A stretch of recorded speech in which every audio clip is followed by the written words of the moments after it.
How does a man go from this to this? How can you be sure you won't have the dismal and unrewarding life experienced by other married men? This video will show you how it happens and what to expect. Those magic words she says, "I love you," simply mean, "I think it's time I started controlling you." You enter a relationship with absolutely no idea of that person's moral character. You automatically assume that she is stable and sane because you don't notice any immediate warning signs. Unless you met your girlfriend during a heroic act, or she happened to be the kidney donor who saved your life, you probably have no idea what she's actually like. You most likely met her in a nightclub or a social function, so you really are putting the path of your life into the hands of a total stranger.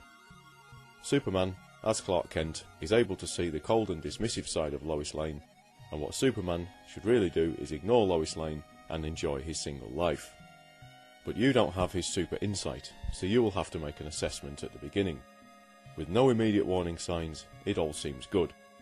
You don't realise as a young man that you are in the infatuation period, which lasts for a maximum of 18 months, and after that, the rest of your relationship is likely to be a tedious bore. After about a year, you find that you'll begin to struggle to make conversation after you've found out everything about each other. This is because you have, intellectually, nothing in common. Ironically, this is when you will likely plan to get married. Guys, beware. A lot of girlfriends will try to assess how strong your feelings are towards them and will hint that you propose so that they can make a judgment of your level of commitment. This doesn't necessarily mean that they want to get married, although they think they do. But you agree, and suddenly you have lots to talk about planning your wedding.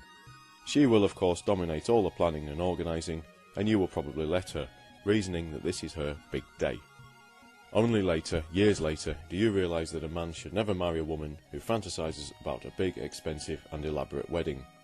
She will have been planning it for most of her life up to this point, including the types of flowers, the arrangement of the folded napkins, the menu and the clothes worn by the orchestra.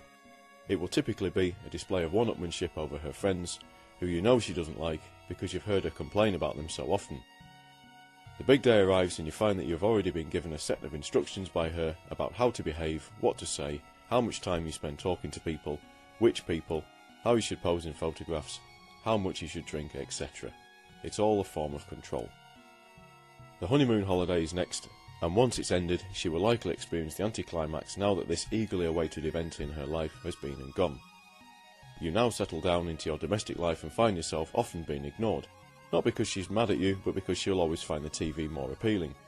You can convince yourself that you're spending time together as you sit through the meaningless nonsense that she thinks she enjoys, reality TV shows, the shopping channel, etc. The next stage involves buying a house together, and as you can expect, the house you buy will be something too large and too expensive to maintain, but who cares, because you will be the one paying for it. She will fill this house with photos of herself, old photos when she was at her best, to convince herself she still looks this good. Your wife will put her stamp on the home you have together to the extent that you will always feel like a visitor in your own home. Sometimes a welcome visitor, but often not. Because what women really want in their domestic life is a doll's house, over which they have complete control of everything, including you. This means filling up the doll's house with meaningless garbage, especially tasteless figurines and ornaments. Today's women cannot seem to stop shopping. It's an obsession, especially clothes. Most of these purchases will only keep them happy for a few hours until their moodiness resumes. Most of your meals together will be in strained silence or of the small talk variety. The usual topic of conversation will be, "How was your day?" and if nothing unusual has happened that day, you will end up saying the same things over and over again, just to fill up space. Because most women have no sense of intellectual curiosity and are not interested in things that do not or will not affect them in the near future.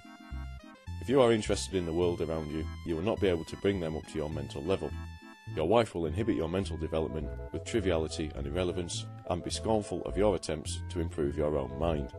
With so many women, the activity of the mouth is out of proportion with that of the brain, so you will be stuck with someone who talks a great deal, especially about themselves, but actually says very little. Your wife will often look for any excuse to have an argument and turn the smallest of problems into a full-blown row. If you are on a trip or vacation and you give too much attention to another couple, even if it's just for 5 minutes, you can expect jealousy and resentment. But you will be expected to visit her family and idiotic in-laws, and you will be nagged if you don't show the appropriate level of enthusiasm. At home, she will endlessly interfere with your possessions in the guise of tidying up, to the point that you can't find important things when you really need them. If she's in a bad mood and you are happy, she will never be happy for you. Your cheerfulness will simply annoy her. If she comes home drunk and you ask her about her night, then you are jealous and possessive. If you don't ask her anything about her night, then you are uncaring. She will spend time with her friends telling them about what a useless loser you are. Your wife will always make you feel that she does far more in the relationship than you do, even if you are the only one with a job. Any bad things that you do, no matter how small, will never be forgotten and will be brought up endlessly in the future. If you manage to go out with your friends, she'll say, "Okay, have fun," but will say it in a voice that means, "Do not have fun. I don't want you to have fun." Eventually your wife will distance you from your friends as much as she can. Being a married man is like being in a cult, with attention and devotion being given only to the leader. She will make a great effort to prevent you from having a good time without her. In fact, the ball and chain analogy isn't quite accurate, because a ball and chain will give you some degree of freedom. What you have in marriage is a wall and chain in which your autonomy is completely taken from you.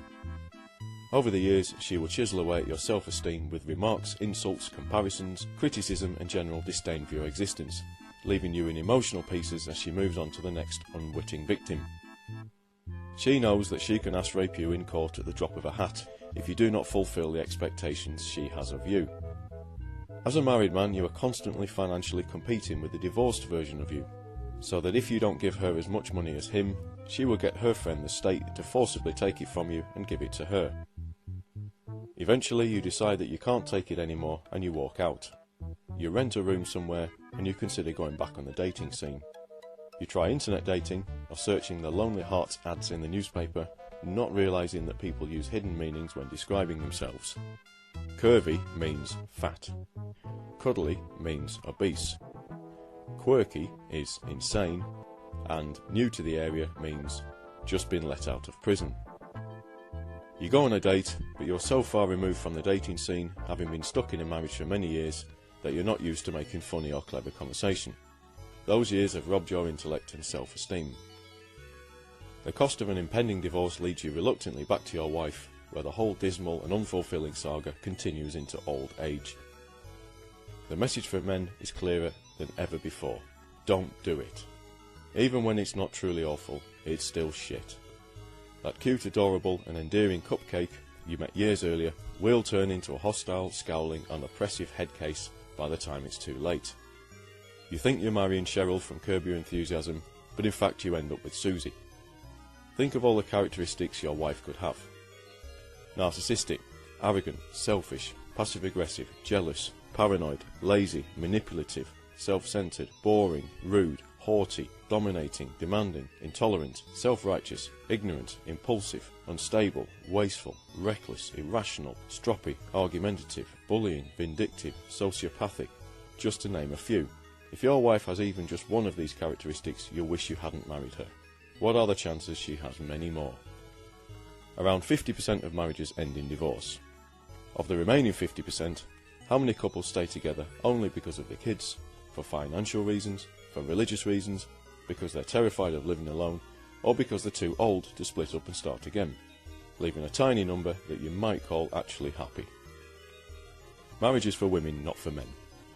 There is no advantage at all for a man to get married. Remember, the woman you marry is not the woman you divorce. Instead, enjoy your single life, your money and your choices. Enjoy peace and quiet, calm, solitude, relaxation and your freedom.